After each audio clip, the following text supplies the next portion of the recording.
Egun on denoi eta Bilboko Ganberako izenean, mila esker jardunaldi hau gurekin konpartitzeagatik.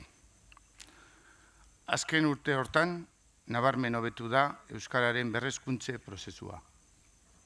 Normalizazioa egia bihurtzen hasi da eta euskararen ezagutza hobetu egin da arlo sozial guztietan, hizkuntza eta hezkuntza politika eraginkor bati esker eta herritarren konpromisoa dela medio.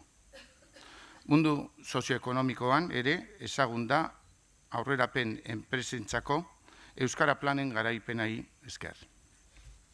Hala ere, lanean jarraitu behar dago, lan munduan euskararen ezagutza zabaltzeko, akordioak lortuz erabilera sustatzeko eta hizkuntzaren etorkizuna bermatzeko.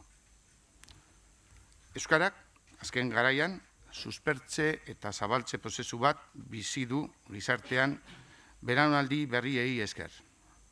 Hainbat erronka gainditu ditu eta, adibidez, asmatu du aldaketa soziologikoei egokitzen, naiz eta badagoen oraindik asko egiteko.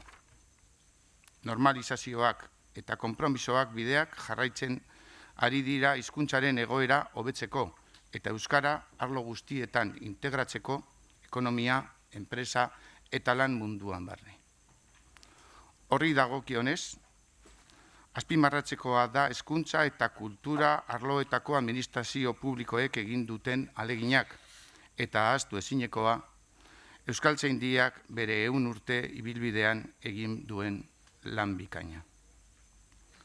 Arlo horietatik, guztietatik egindako alegin, konpromiso eta implikazio handiari esker, lortu da euskararen hizkuntza eta erabilera suspertu, sustatu, erraztu eta sendotzea, batez ere, herritaren atxikimenduaren laguntzarekin.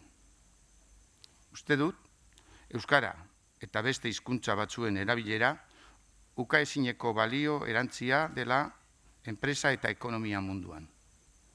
Adostasunak bilatuz eta hizkuntza politika errealista eta eginkorrak eginez, lortu dugu eta gure hizkuntza bizi irautea eta euskal kultura zaintzea.